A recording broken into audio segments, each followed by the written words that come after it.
So Ross, we're in France.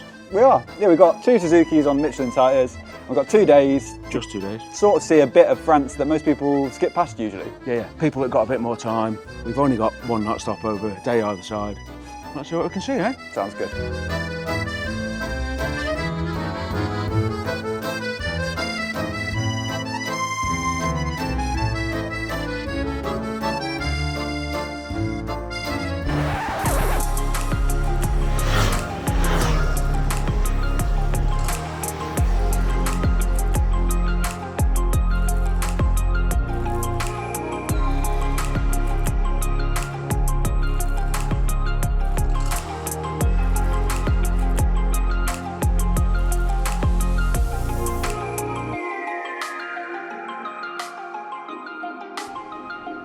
Right, so the bikes are on Michelin tyres.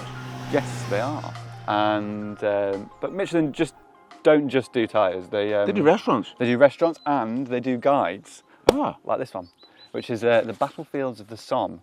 And we are right next to the Somme. And yeah, we sort of spent a couple of days exploring this area and seeing this part of the world that people tend to sort of skip past on their bikes.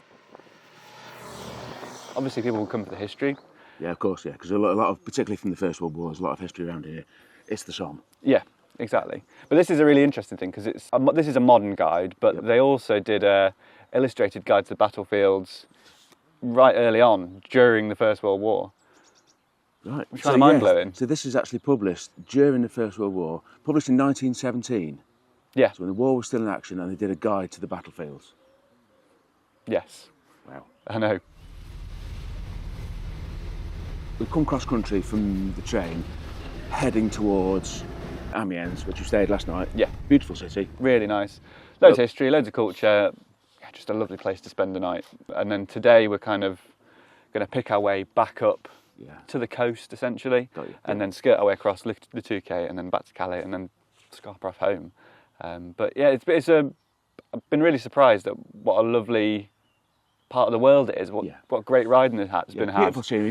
There's no Alps. It's not like the Highlands of Scotland, but it's still beautiful countryside. Some really beautiful, pretty little villages. Yeah, nice rolling countryside, sort of sweeping, back roads and main roads, and importantly, not a soul really. So quiet. Yeah. Yeah. Really impressive. Yeah, like you said, we must have passed 5 cars all day yesterday. Yeah. Which is just. And all within an hour from the train terminal. Yeah. Yeah, precisely. Brilliant.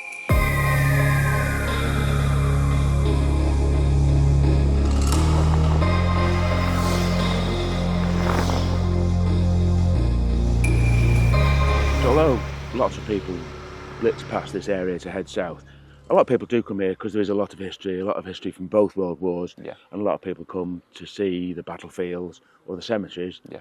And there's lots of them. There is. 1,000 military cemeteries alone, let alone the civil ones. Yeah. We went to one. Yeah, we went to one. So we went to the Newfoundland Memorial, which is kind of, really, it's a strange place. It's, quite... very emotional. Quite an emotional thing, but essentially 1,000 Canadian troops, or Newfoundland troops, went into battle, and only, 62 of them? Yeah, survived without injury. Or within 75 minutes. It's kind of... Yeah, to get your head around that is that's just impossible. One cemetery. That's just one cemetery. Yeah, yeah. I mean, we're not going to do it justice, but it's kind of, if you're here, you'd be remiss not to go and have a look. And there's so many to see. Just pick one. Yeah. Several. Yeah, exactly.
Right, so we've used the Michelin ride guide to the Somme as not just for specific routes, but just as a guide for give us the places to go and focus where we were going. Yeah, exactly. And these guys have been around a long time. They've initially they were kind of a chance to show people what's going on in a town or a city, and also where you can get your Michelin tyres.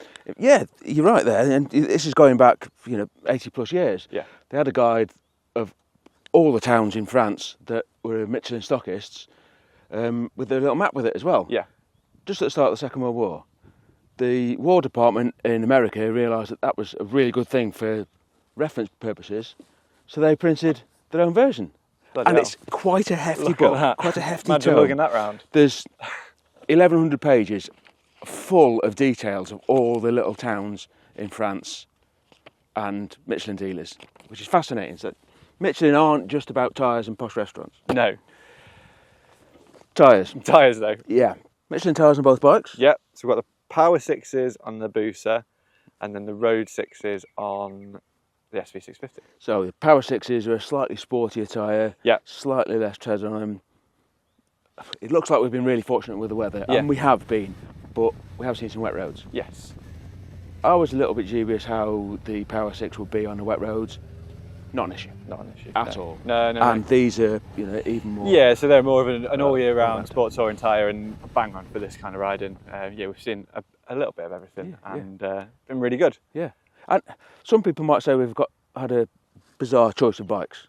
Yes. Hayabusa, big fast tourer. Yeah. SV, commuter, first bike. Yeah, racer. Yeah, Mini Twins racer. They've both been really, really good. Both commemorative models. 25th year anniversary for the Hayabusa. That's a 25th anniversary model. Also 25th anniversary of the SV650. Yeah. So it's kind of an amazing milestone, really. And they're still so true to their original form, I suppose. And the sort of the spirit of them is the same. They obviously have been modernised in the intervening 25 years. And you could argue the Boost has had more updates in that respect as far as rider aids, the electronics. Still traditional clocks and everything though. Yeah. Still obviously a Hayabusa engine, big inline 4, 1340cc now instead of 1300. Yeah. But still goes like a rocket ship. Oh man, yeah. But then SV, basically the update that's had is fuel injection, which was for the second generation model, and twin spark plug heads. Yeah. Apart from that, no rider aids. Yeah, exactly. No So it's kind of all the better for it, I think. It's dead simple, no confusion. Yeah, motorcycle in its simplest form, and it's been a real joy. The seat is its only downfall at the moment, I think, for sort of long distance touring. Yeah, you feel that quite quickly. But although around here we're in the sketchy back roads and stuff. Yeah, you're not sat on an auto route because that's the last thing we wanted to do. Yeah, precisely. It's been bob on. Yeah. No, two really cool bikes, and you can see why Suzuki have continued to make them for 25 long may years. it continue. Yeah. Yeah, absolutely. Yeah.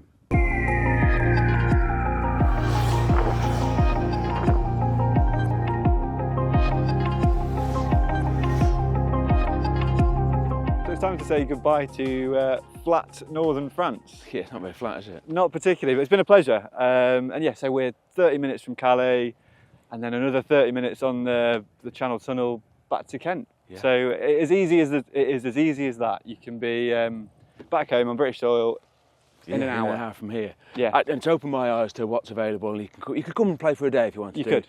I'd advise a little bit more longer than that, so you can do some proper exploring. But yeah, worth the trip for sure. Definitely. Come and have a look.